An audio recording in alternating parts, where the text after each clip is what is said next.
4 बड़ी खबरों के साथ। पहली बड़ी खबर बसपा प्रमुख मायावती के भाजपा पर निशाने की है। मायावती ने कहा कि भाजपा रोजगार को लेकर कांग्रेस के नक्शे कदम पर चल रही है।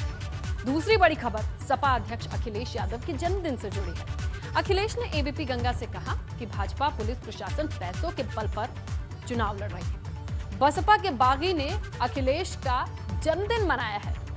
तीसरी बड़ी खबर यूपी में मेगा वैक्सीनेशन से जुड़ी है। जुलाई में हर दिन 10 लाख टीका लगाने का लक्ष्य है। कोरोना के खिलाफ जंग में ऑस्ट्रेलियाई सांसद क्रेग केली ने सीएम योगी की तारीफ की है। चौथी बड़ी खबर उत्तराखंड के सीएम तीरथ सिंह रावत से जुड़ी है। वो दिल्ली में मौजूद हैं। कल देर रात वो बीजेपी अध्यक्ष जेपी नड्डा से मुलाकात की थी और आज भी मुलाकात होने वाली है, ऐसी खबर है। गाजीपुर से खबर मिल रही है। ब्लॉक प्रमुख चुनाव को लेकर 2 पक्ष आपस में भिड़ गए हैं। मामला भुड़कुला इलाके के जखनिया बाजार का है, जहां हंगामा करने वाले दोनों पक्ष के 10-10 लोगों को पुलिस ने गिरफ्तार किया है। बताया जा रहा है कि जखनिया ब्लॉक प्रमुख बाजार में ये दोनों आमने सामने आए, जिसके बाद दोनों उम्मीदवारों के समर्थक भी एक दूसरे से भिड़ पड़े। दोनों ही ब्लॉक प्रमुखों के प्रतिनिधि बाजार में अपने उम्मीदवार का प्रचार करने पहुंचे थे, लेकिन किसी बात में इनकी तनातनी हुई और देखते ही देखते ये एक दूसरे से मारपीट करने लगे। वही जानकारी के बाद पुलिस मौके पर पहुंची, मामले को शांत कराया और शांति भंग के आरोपी दोनों ही पक्ष से 10-10 लोगों की गिरफ्तारी हुई है। जनपद गाजीपुर के थाना भुड़कुड़ा के अंतर्गत जखनिया तहसील के पास संतोष यादव और मसाला सिंह, ये दो लोग जो अपने अपने प्रत्याशी ब्लॉक प्रमुख के लिए लड़ाना चाहते हैं, इसमें जो इनके बीडीसी मेंबर हैं, इनको लेकर के आपस में कुछ कहासुनी हुई थी। इसकी सूचना पर तत्काल पुलिस मौके पर पहुंच गई और 10-10 लोगों को दोनों पक्षों से गिरफ्तार किया गया है 151 सीआरपीसी के तहत, और इनको भारी मुचलके से पाबंद भी कराया जा रहा है। अगर ये भविष्य में कोई घटना करने की कोशिश करते हैं तो इनके विरुद्ध कठोर कानूनी कार्रवाई भी अमल में लाई जाएगी। उन्नाव से बड़ी खबर मिल रही है। जिला पंचायत अध्यक्ष चुनाव नहीं लड़ेंगे मालती। खुद मालती रावत ने चुनाव से अपने आप को अलग किया है। कल सपा के सभी पदों से हटाई गई थी मालती और अब इन्होंने जिला पंचायत के इस चुनाव से खुद को अलग कर लिया है। तो यहां नाराजगी थी सपा की ओर से, जहां कल ही सपा के सभी पदों से मालती रावत को हटाया गया था और अब वो खुद को जिला पंचायत अध्यक्ष चुनाव से हटा ले रही हैं।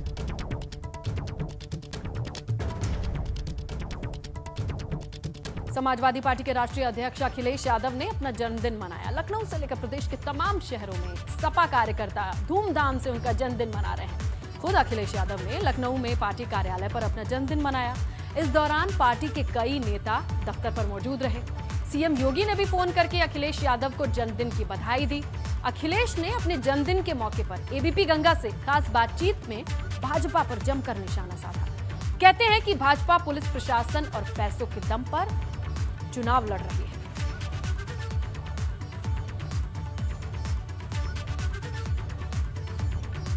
तो अखिलेश यादव के जन्मदिन पर कई तरीके की तस्वीरें आई। सियासी गलियारों में उन तस्वीरों को लेकर चर्चा भी है, लेकिन बड़ी बात यह रही कि सीएम योगी ने भी फोन किया, बधाई दी। लेकिन जब खुद अखिलेश यादव से एबीपी गंगा पर एक्सक्लूसिव बातचीत की गई तो उनका ये साफ तौर पर कहना है, निशाना साधते नजर आए कि देखिए पैसा, पावर, प्रशासन के दम पर चुनाव लड़ रही है भाजपा।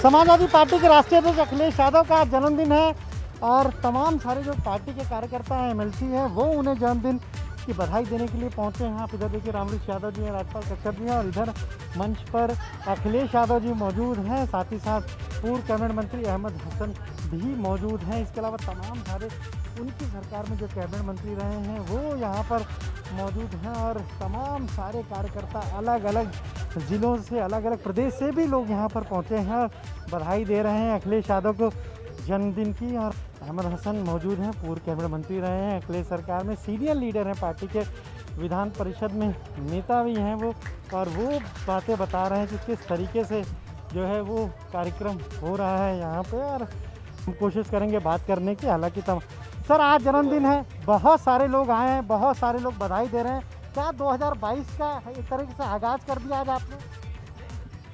ये समाजवादी कार्यकर्ता, समाजवादी नेता आज के दिन आकर के मिलते हैं, ये मुलाकात है।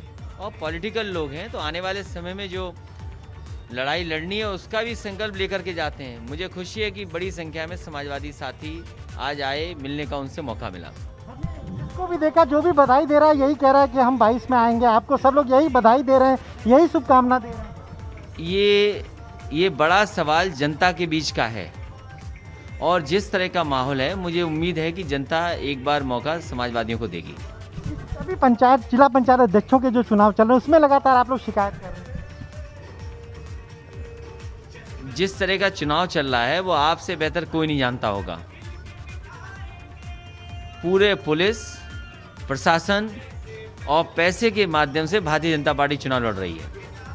यहाँ जो लोग पहुंचे उनको क्या कहेंगे अपने जन्मदिन के मौके पर? जो भी लोग पहुंचे हैं, चाहे पार्टी के सीनियर लीडर हो, चाहे एमएलसी हो, चाहे कार्यकर्ता हो, मैं सभी का धन्यवाद देता हूँ। भैया आपने सुना क्या कहना है अखिलेश यादव का? साफ तौर पर कह रहे हैं कि 2022 में सभी जो कार्यकर्ता हैं वो भी कह रहे हैं कि सरकार बनेगी, और जिस तरीके से पंचायत चुनाव में तमाम जगहों को लेकर समाजवादी पार्टी शिकायत कर रही है उस पर भी वो साफ तौर पर निशाना साध रहे हैं। लेकिन यहाँ जितने भी कार्यकर्ता मौजूद हैं पार्टी के, चाहे एमएलसी हों चाहे वो आम कार्यकर्ता हों, सभी यही बधाई दे रहे हैं कि 2022 में वो लोग आएंगे और सब इस तैयारी के साथ जुटेंगे कि फिर से वो सरकार में आ सकें। कैमरा से प्रमोद के साथ अनुभव शुक्ला, एपी गंगा, लखनऊ।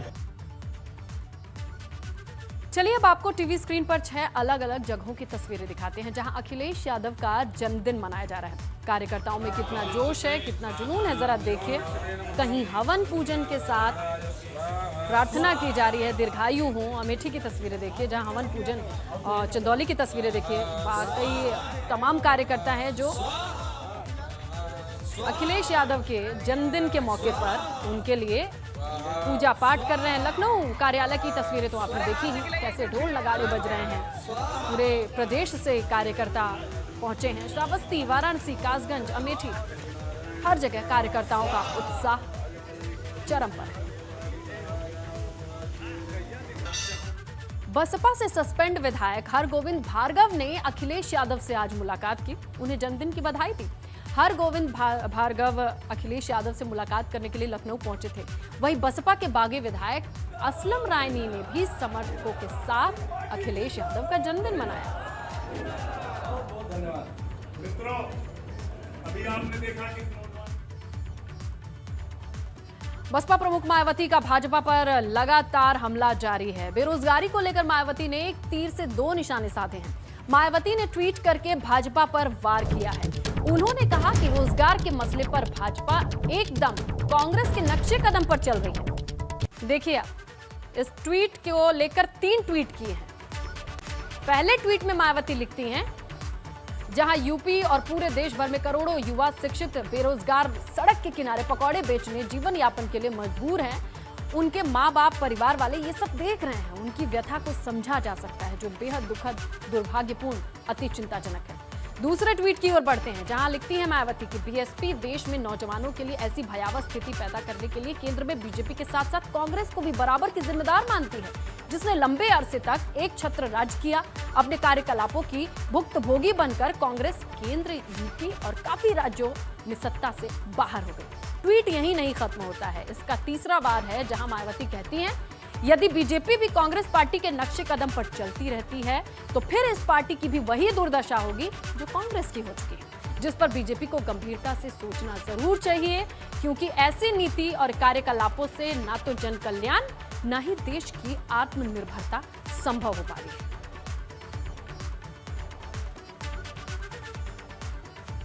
आइए आगे बढ़ते हैं, बात करते हैं कानपुर के चर्चित बिकरू कांड से जुड़ी इस बड़ी अपडेट की, जहां आरोपी खुशी दुबे की जमानत अर्जी पर हाई कोर्ट में सुनवाई पूरी हो चुकी है। सुनवाई पूरी होने के बाद कोर्ट ने फैसला सुरक्षित रख लिया है। जस्टिस जे मुनीर की सिंगल बेंच ने यह फैसला करके इसे सुरक्षित रखा है। यूपी सरकार के additional advocate general Manish Goyal ने सरकार का पक्ष रखा है। खुशी दुबे के वकील हैं प्रभा शंकर मिश्रा ने जमानत रिहा करने पर कोर्ट से ये मांग की थी। खुशी ने खुद को बेगुनाह और जेल में सेहत खराब होने का हवाला देकर जमानत पर रिहा होने की अपील की थी।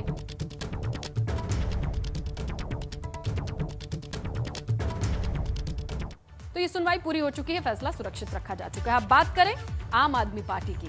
उत्तर प्रदेश में सियासी जमीन तलाशने का सिलसिला तमाम दाव आजमाने की कोशिश में आम आदमी पार्टी भी दिख रही है। युवाओं को इसका जरिया बनाया है आम आदमी पार्टी ने। आज से ही रोजगार गारंटी यात्रा की शुरुआत की गई है। ये आज संगम नगरी प्रयागराज से शुरू हुई। यात्रा 10 जुलाई को राजधानी लखनऊ में जाकर खत्म होगी।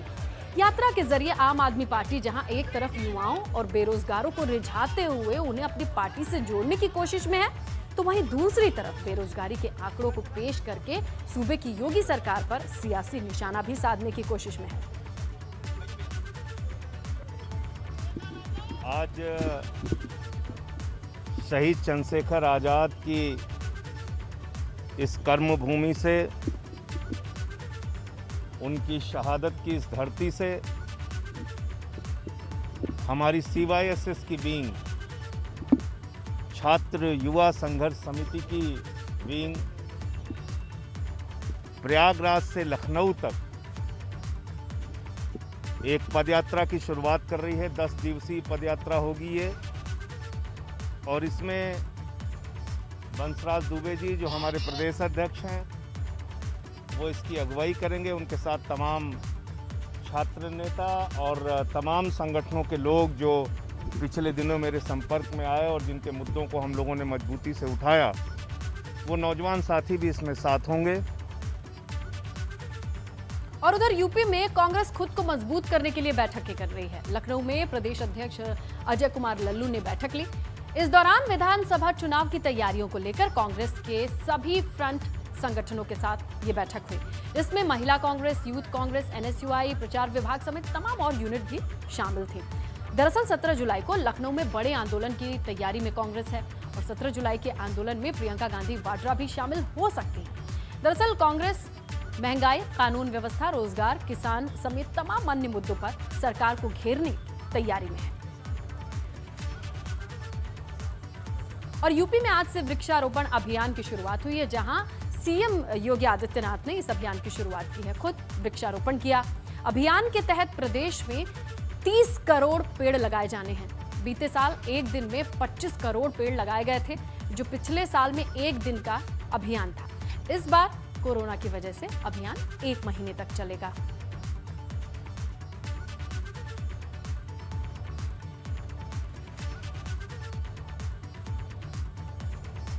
आपने इस बात को देखा होगा, प्रकृति और पर्यावरण के जितने अधिक सानिध्य में हम सब रहते हैं,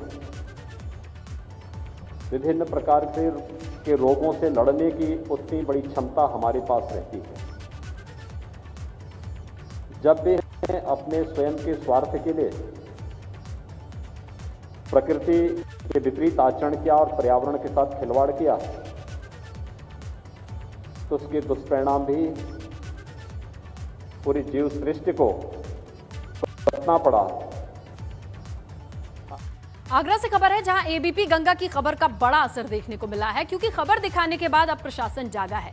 एडीएम सिटी एसडीएम क्षेत्राधिकारी उस शहीद के घर पहुंचे हैं जिसकी पत्नी 2 साल तक इंतजार में थी कि जो घोषणाएं की गई हैं जब पति शहीद हुए थे वो पूरी हों।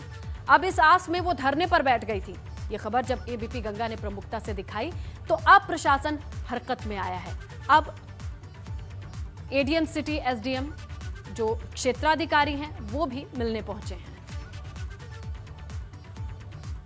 और उधर बुधवार को गाजीपुर बॉर्डर किसानों के हंगामे और भाजपा के नेता की गाड़ी पर पथराव की घटना के बाद कार्रवाई से अमरोहा में नाराज किसानों ने टोल प्लाजा को घंटों जाम कर दिया। बड़ी संख्या में नेशनल हाईवे 9 पर पहुंचे किसानों ने टोल प्लाजा पर धरना प्रदर्शन किया। टोल प्लाजा को फ्री करके रख दिया, जिसकी खबर मिलते ही कई आला अधिकारी मौके पर पहुंचे।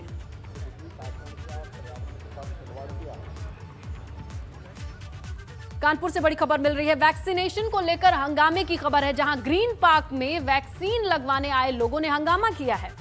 वैक्सीन की खराब व्यवस्था को लेकर लोगों में यह गुस्सा और हंगामे में तब्दील तस्वीरें। वैक्सीन की कमी से वैक्सीन नहीं लग पा रही थी। मेगा वैक्सीनेशन सेंटर में आज सिर्फ 800 लोगों को वैक्सीन लगी।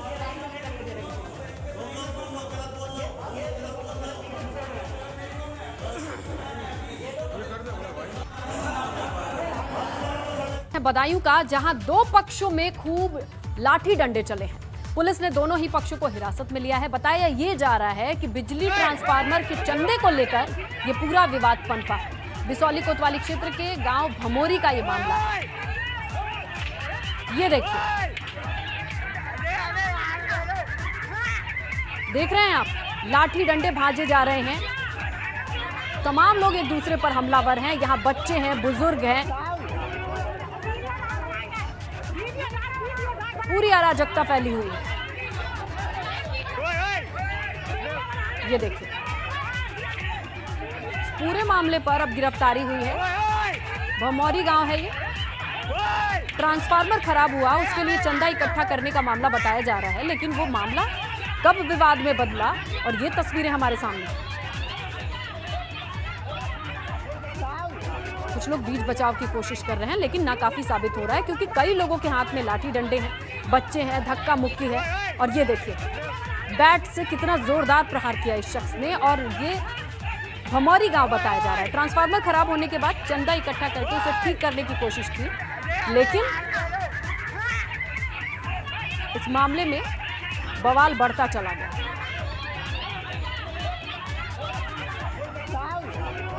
हालांकि इस पूरे मामले पर पुलिस ने दोनों पक्षों को हिरासत में लिया। देखिए इन तस्वीरों को, बच्चे भी लड़ रहे हैं, बुजुर्ग मौजूद हैं, महिलाएं मौजूद हैं। और ये देखिए, इस बच्ची को चोटें आई हैं और कई लोगों को चोटें आई हैं इस पूरे मामले पर। देखिए तस्वीरें, बुजुर्ग शख्स को बचाने की कोशिश में महिला है।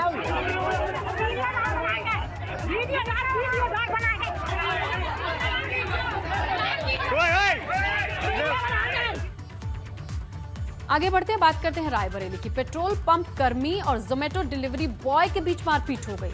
195 रुपए का पेट्रोल मांगने पर यह विवाद हुआ था। इस दौरान दोनों के बीच जमकर हाथापाई, गाली गलौज। इससे पहले भी इस पेट्रोल पंप पर बवाल हो चुका है। जब सूचना मिली तो क्षेत्राधिकारी महिपाल पाठक ने कार्रवाई करते हुए पेट्रोल पंप कर्मी और जोमेटो डिलीवरी बॉय दोनों को हिरासत में ले लिया। ये डिग्री कॉलेज के पेट्रोल पंप का मामला है।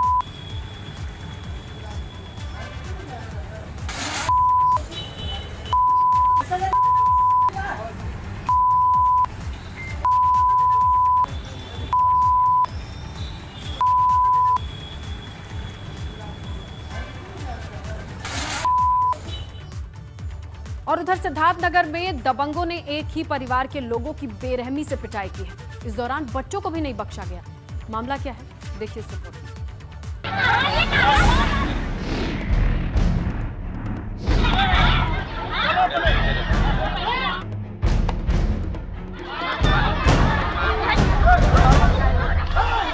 मारपीट की ऐसी तस्वीरें आपने बहुत कम देखी हो। यहाँ कुछ दबंग एक ही परिवार के लोगों को बेरहमी से मार रहे हैं। इन पर गुस्सा इस कदर हावी है कि इन्होंने बच्चों और महिलाओं तक को नहीं बख्शा। बहुत बुरा ये ना। ये सिद्धार्थनगर से आई हैरान करने वाली तस्वीरें, जहां शोहरतगढ़ थाना क्षेत्र के कोयरीडीहा गांव में कुछ दबंग एक ही परिवार के सदस्यों को बुरी तरह से मारपीट रहे हैं।